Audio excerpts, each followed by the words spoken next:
Hey class, it's Mike here, coming to you from, well, my kitchen.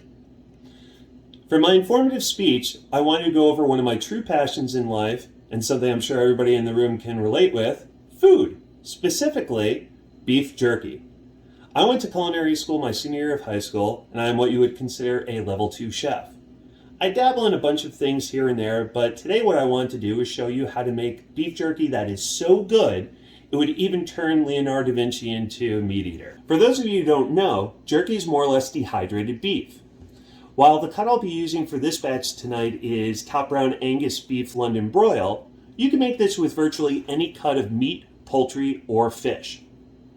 The key thing to remember is whichever meat you choose to make sure that it's a lean meat that isn't high in fat content.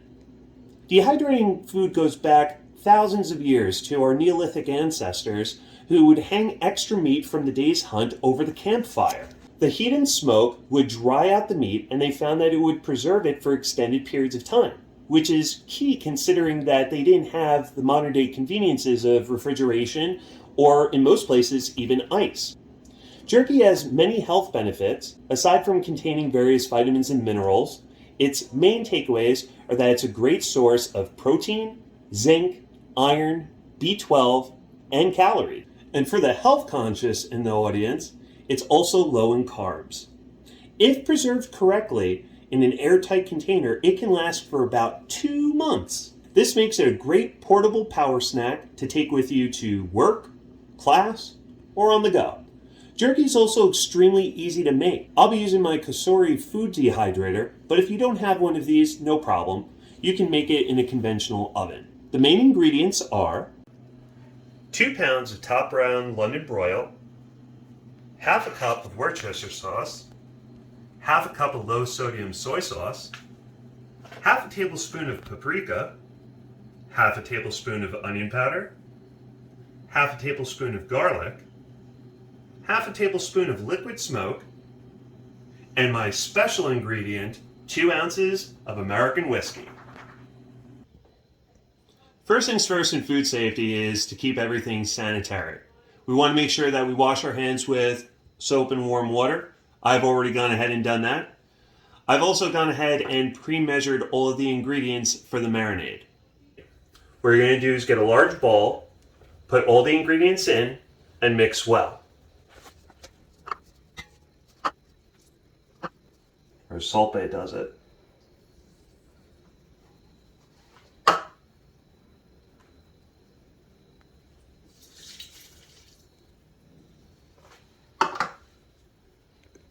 It's easier said than done. I'm actually a lefty.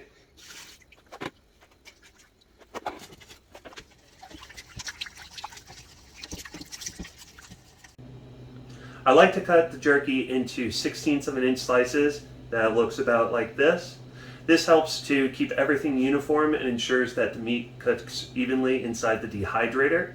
Another thing to remember is to cut against the grain. This is going to ensure that the jerky is nice and tender.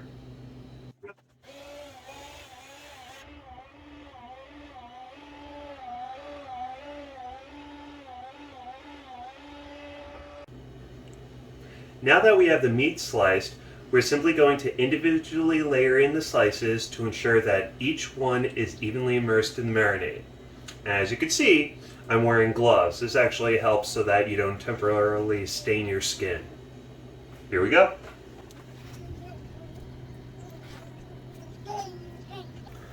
From here you're going to cover it with a lid, if you don't have a lid, with plastic wrap, and we're going to put it in the refrigerator for 24 hours.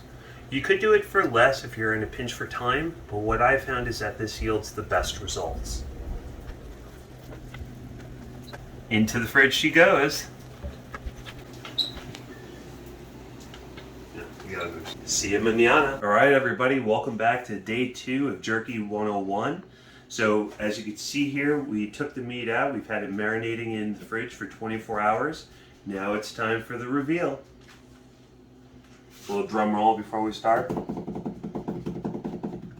Okay, enough of that. And a 1, and a 2, and a... Oh my gosh, look at that. Wow, this is going to be great. You're gonna have to take my word for it, but the smell, the fragrance, oh, it's to die for. This is gonna be great. This here is my Kosari food dehydrator.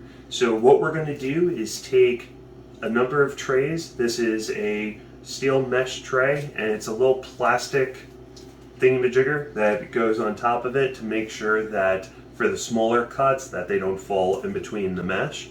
So now what we're going to do is go over to the workstation and we're going to start putting the jerky on the baking sheets. See you there. Alright, so there isn't a lot to this step here. It's placing as many slices of the jerky onto the baking sheets as possible. The main thing you want to make sure of is that none of the jerky pieces are touching each other. That's going to make sure that there's enough airflow going through, that everything's going to cook evenly. Alright, so with that said, let's grip it and rip it.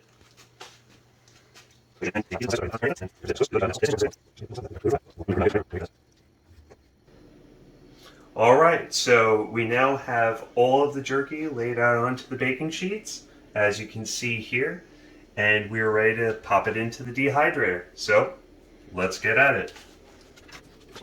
Now just be forewarned, there will be some drippage, so just make sure you check with your wife or your parents before you get started with this, okay? Alright, so as you can see, we have all the baking sheets loaded into the dehydrator. So what we're going to do here is simply press the start button. It's preset from the last time I did this to 165 degrees Fahrenheit for 4.5 hours. So we're simply going to close the door, and as they say in the Ronco rotisserie, folks, we're going to set it and forget it. Catch us later. Hi everyone, and welcome back to Jerky 101. So the dehydrator has gone off. It is ready to be opened up. So let's see what we got. Time for the reveal. Oh my gosh. Look at all that beautiful jerky. There's 4 more trays like this. So this is our entire yield that we have.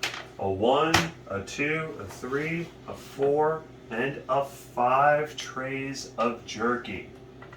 Now it's time for the taste test. This right here. Smells delicious.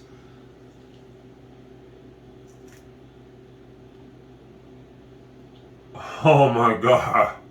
It is so good, gang. Wow. Well, this is my presentation on how to make beef jerky from home. I hope that you found this not only entertaining, but also educational. Maybe even pique your own interest in trying something new.